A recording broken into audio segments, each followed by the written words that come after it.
और कितनी दूर है जी जगदीश भाई साहब का घर? अनिल बेटा, कितनी दूर दिखा रहा है इस रास्ते से? पापा 2 घंटे का रास्ता मानकर चलो। 2 घंटे अभी बाकी हैं। अच्छा, थोड़ी देर और सुस्ता लेती हूँ। तिलक राज के बहुत ही खास मित्र जगदीश चंद्र की बेटी की शादी थी। लड़के वाले नेपाल रहते थे, इसीलिए जगदीश चंद्र शादी के लिए नेपाल गए थे और उन्होंने तिलक राज को भी नेपाल शादी में आने का न्योता दिया था।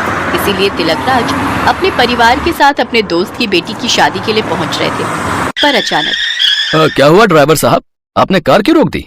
साहब आगे रास्ता बंद है, शायद कोई चट्टान गिरी हुई है। अरे अब आगे कैसे जाएंगे? भैया जरा सुनना, ये चट्टान कब तक हटेगी? कब तक रास्ता खुलेगा, कुछ बता सकते हो? भैया कल सुबह तक तो ये रास्ता बंद नहीं रहेगा। अब तो शाम होने वाली है भैया, कल से पहले नहीं खुलेगा। साहब हमें कल तक इंतजार करना होगा, कल से पहले ये रास्ता नहीं खुलेगा। अब क्या करेंगे, हम तो यहाँ पर किसी को जानते भी नहीं हैं। जगदीश का फोन नहीं मिल रहा। पापा यहाँ फोन के नेटवर्क नहीं आ रहे, लगता है ये कोई गाँव है।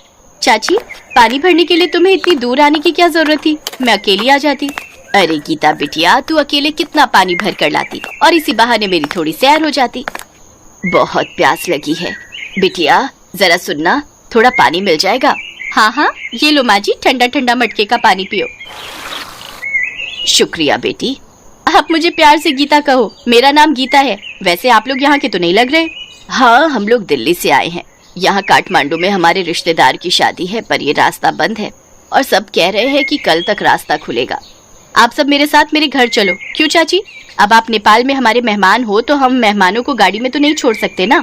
जी, गीता बिल्कुल ठीक कह रही है। आप सब हमारे घर चलो और रात वहीं रुकना। यहाँ जंगल का इलाका है, जानवरों का खतरा रहता है। मैं शायद ये लोग ठीक कह रहे हैं। वैसे भी तुम बहुत थक गई हो और रात गुजारने के लिए कोई तो जगह चाहिए ही।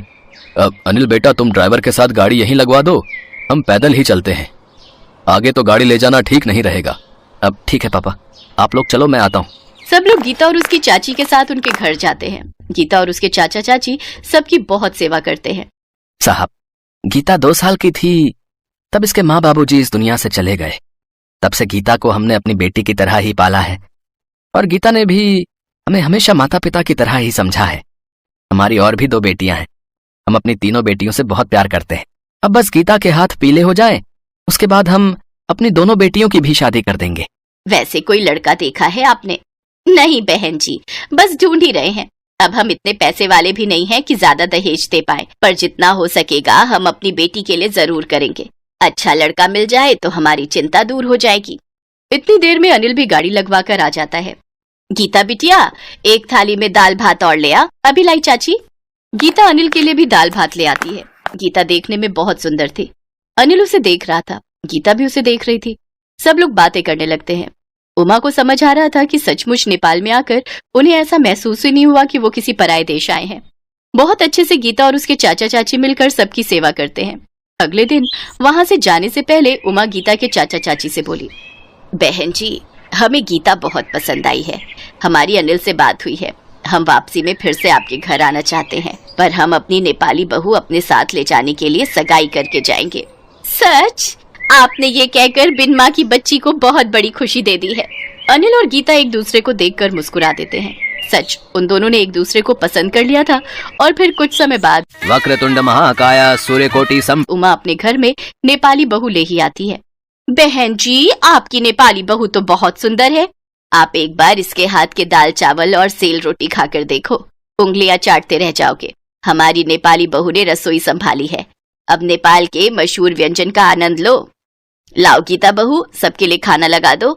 जी माँ जी, अभी लगाती हूँ। गीता सबके लिए नेपाली व्यंजन परोसती है। सबको गीता के हाथ का नेपाली खाना बहुत पसंद आता है। अरे वाह गीता बहू, तुम्हारे हाथों में तो साक्षात मां अन्नपूर्णा का वास है। बहुत स्वादिष्ट खाना बनाया है। ये लो, हमारी ओर से शगुन रखो। हमने तो इससे पहले नेपाली खाना कभी खाया ही नहीं था। आज तुम्हारे हाथों का नेपाली खाना खाकर सचमुच आनंद आ गया। सब लोगों के मुंह से गीता जब अपनी तारीफ सुनती है तो वो बहुत खुश होती है। उमा बहुत खुश थी कि उसके घर में एक बहुत ही संस्कारी और सुशील बहू के कदम पड़े थे, जिससे घर में रौनक आ गई थी। उमा की नेपाली बहू ने आते ही घर और रसोई को इतने अच्छे तरीके से संभाल लिया था कि उमा की सारी चिंताएं दूर हो गई थी। गीता भी खुश थी कि उसे उमा के रूप में प्यार करने वाली माँ जैसी सास मिल गई थी।